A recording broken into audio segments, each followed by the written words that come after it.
O ministro Alexandre de Moraes, do STF, expediu uma ordem de prisão para o ministro Alexandre de Moraes. Só que não.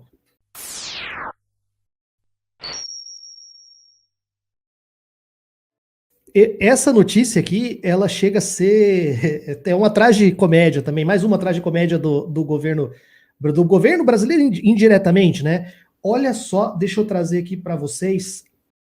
Invasão gera mandado de prisão contra Moraes assinado por ele. Faz o L. A Polícia Federal investiga se houve uma invasão aos sistemas do Conselho Nacional de Justiça após um mandado de prisão falso contra o ministro do STF, Alexandre de Moraes, assinado por ele mesmo, surgir no Banco Nacional de Monitoramento de Prisões. Expressa-se o mandado de prisão em desfavor de mim mesmo, Alexandre de Moraes.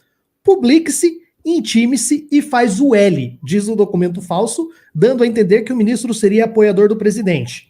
O mandado fraudulento contém também outras ironias, como: sem me explicar, porque sou como um deus do Olimpo, defiro a petição inicial, tanto em razão da minha vontade, como pela vontade extraordinária de ver o Lula continuar na presidência. Olha o nível de questão que chegou. Eu vou trazer aqui uma informação da Band, antes da gente poder continuar, porque ele vai trazer mais algumas informações só umas informações mais técnicas de um advogado, explicando o que pode ter acontecido ali. O Tribunal de Justiça iniciou uma investigação para apurar se houve um ataque hacker ao seu sistema, depois que um usuário cadastrado expediu um mandado de prisão contra o ministro Alexandre de Moraes. Mandado falso, é claro. Sobre isso, conversamos agora com o Wallace Corbo, que é professor da FGV Direito Rio. Professor, seja bem-vindo, boa tarde. Como uma pessoa consegue acessar assim, o sistema da justiça? É algo que pode realmente acontecer? É comum acontecer? É algo, no mínimo, inusitado, né?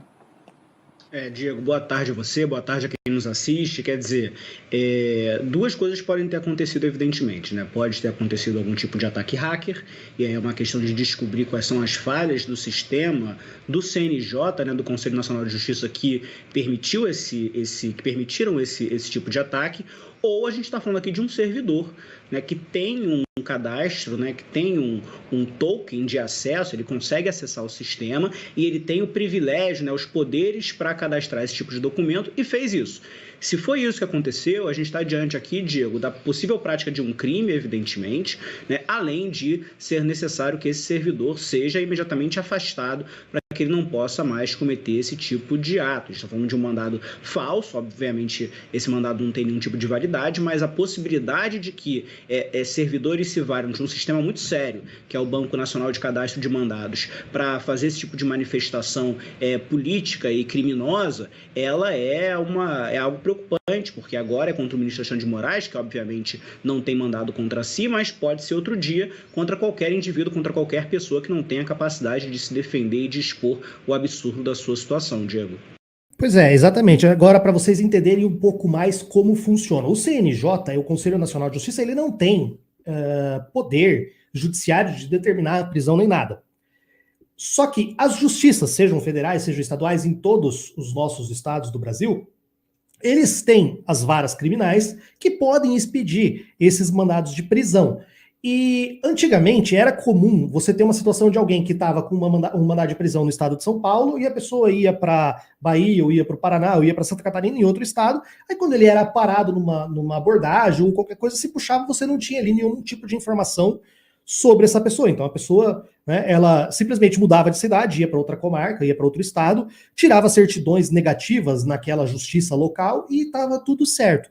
Então isso há algum tempo atrás deixou de ser um problema exatamente porque o CNJ criou um cadastro nacional. Então, por exemplo, a pessoa em qualquer estado que ela tenha cometido um crime e tenha aberto contra ela algum mandado de prisão, se ela estiver em outro lugar do Brasil, quando puxarem, essas informações estão interligadas e vão saber que nós temos ali um mandado de prisão. E quem acrescenta esse mandado de prisão? Cada vez que esse mandado de prisão é expedido, ou um servidor, por exemplo, aqui da vara lá de Curitiba, por exemplo, uma terceira vara criminal de Curitiba, sai uma ordem de prisão contra uma pessoa, ele vai lá e cadastra isso dentro do sistema. Então, alguns servidores dessas varas criminais e das federais, eles possuem acesso a esse sistema e eles incluem esse tipo de documentação. Então, nós estamos falando aí, como ele falou, eu acredito que tenha sido isso, não tenha sido um ataque hacker, eu acredito que tenha sido exatamente um servidor bolsonarista que resolveu aprontar isso aí. E é óbvio que nós estamos aí, então, diante de algumas ilegalidades, como, por exemplo, a inclusão de informação falsa em sistemas de informática, que é um crime que está previsto no Código Penal, além, é claro, das sanções e das infrações administrativas que podem levar esse sujeito a ser exonerado,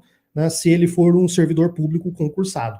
Então, assim, a gente pode até dar risada, porque é uma coisa muito absurda, né? O Moraes mandar prender ele mesmo, e ainda com todos esses textinhos, mas como trouxe a reportagem, no caso aqui a gente consegue identificar pela própria natureza do texto que era uma zoeira, se não aconteceria, trata-se de uma pessoa famosa, mas eventualmente isso pode ser usado para perseguir uma pessoa. Entendeu? Essa fragilidade de você acrescentar, você pode incluir ali o nome de uma pessoa, de repente de um desafeto, alguma coisa, com algumas informações que possam ser semelhantes ou que possam parecer verdadeiras, e que, obviamente, essa pessoa depois vai acabar sendo solta, mas ela pode passar por um constrangimento, ficar presa ali há alguns dias. Então, isso é bastante preocupante, né, Anderson? E aí, quando nós falamos disso, a gente se lembra também de quantas pessoas, principalmente pessoas negras da periferia, que são presas injustamente e ficam aí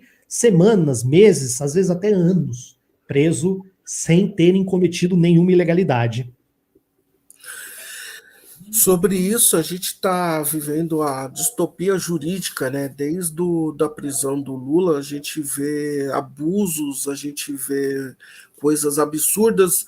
Eu ponho 3 aqui simples: a própria prisão do Lula, que depois caiu tudo, daí você pega o caso do Roberto Jefferson, que para mim é muito significativo, né? Você vê uma pessoa armada no nível que ele estava, atacando a Polícia Federal, e mais tarde o próprio pessoal ali da Polícia Federal conversando com ele como se fosse um amigo, e você vê uma pessoa com um servidor que faz um ato como esse. Mas vamos lembrar de uma coisa sobre essa questão do mandato.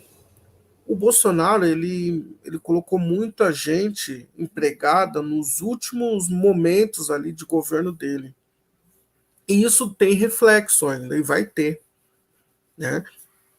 Essas pessoas que podem estar aí a serviço de atrapalhar o governo atual. Isso é uma forma, né? Porque, vamos pensar bem, eles usaram essa estratégia muito também, Otácio, de tirar o nosso foco. Eles criam uma distração, e na distração eles faziam outras coisas bárbaras, sérias. Como eles não têm o poder da caneta, acho que agora a distração serve para atrapalhar o processo, né, de governo. Então isso é muito sério para mim. A gente tem que identificar essas pessoas. Não por, você trouxe um ponto muito importante, que é para que nós não tenhamos mais pessoas utilizando a máquina do governo para prejudicar outras pessoas, né? Mas também porque a gente está vendo que a gente vai ter que saber lidar com esse bolsonarismo raivoso, odioso, que não aceita que perdeu nas eleições de forma democrática. E eu vou trazer aqui, você lembra que nós tivemos um blogueiro que está sendo investigado, aquele Oswaldo Eustáquio, que ele falou que a última cartada seria a invasão, né, do Congresso, para que a multidão de pessoas invadisse, para o Lula não tomar posse. Então eles não aceitam de jeito nenhum. E isso é muito engraçado, Tasso, porque historicamente, se a gente for puxar, o que se fala desse tal comunismo e esse tal socialismo? Que uma das coisas é que são pessoas que comem criancinha, invadem terra, tudo que é abjeto e que tem violência, sempre imputaram ao comunismo, ao socialismo, né? Mas eu não lembro, assim, confesso, eu não lembro de algum momento nós estarmos fazendo isso aqui, eu não lembro de nós estarmos aqui incentivando barbáries como eles fazem. Né? Todo dia a gente combateu 4 anos barbáries diárias, e essa é só mais uma. E tem sim que punir e saber se ele está agindo, e que a gente tem que saber se ele está agindo por conta própria, se ele foi uma nomeação do ex-presidente, e se tem mais pessoas com ele dentro desse sistema todo, né? Porque eles são muito valentes, né? Eles são muito valentes até quando a corda não aperta para eles, né? Quando a água não bate no bumbum. Porque a gente viu lá o indígena lá, né? Que pediu desculpa, escreveu carta, falou que não, aqui está preso lá, e ajudou a estimular aquela violência em Brasília no dia da nomeação do Lula. Daí pediu desculpa, não é bem assim, já que a mesma coisa falamos desses outros, como Alan dos Santos, que é muito corajoso, mas por que volta ao Brasil para responder por tudo que fez, né? Então, essas pessoas ficam normalmente atrás de uma tela, continuando criando maldades. E vai ser um desafio muito grande para o ministro Alexandre de Moraes e o Flávio Dino junto, né? Que acho que para combater e parar, né? Porque a gente só. O Tasso, no final das contas, eu conversando com as pessoas, sabe o que as pessoas querem de verdade? Quem não é do aspecto da política, elas querem simplesmente trabalhar dignamente, ganhar um salário digno e sério, serem respeitadas no seu trabalho e no seu dia a dia, chegar a assistir sua novela, seu futebol, ou ir no final de semana, ir no cinema ou fazer o seu churrasco. Mano. É só isso que as pessoas querem. As pessoas querem paz.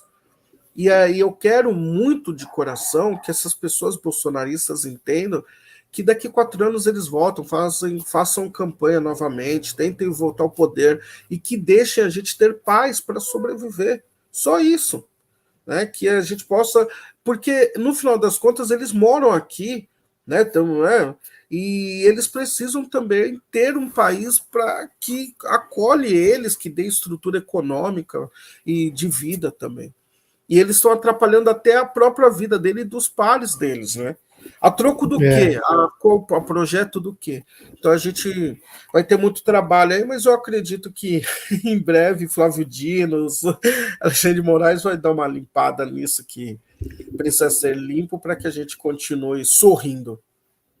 A gente espera muito isso, a gente espera justiça, a gente não quer vingança, a gente só quer justiça, porque crimes eles praticaram de sobra. E para terminar esse assunto também me parece uma coisa bastante contra-intuitiva, mais uma das contradições brasileiras, né, como o liberal conservador, o funcionário público de direita ou funcionário público de extrema direita, né? Isso também não faz sentido nenhum, né? Nos 4 anos Desculpa, meu amigo, nos 4 anos de governo Bolsonaro, eu vi negro da Fundação Palmares com atitudes racistas, é o indígena que foi preso agora bolsonarista, tá uma distopia maluca que nem Simpsons com Spielberg e Machado de Assis fariam um roteiro igual esse Brasil. Ninguém faz um roteiro Brasil, né? Não, isso daí.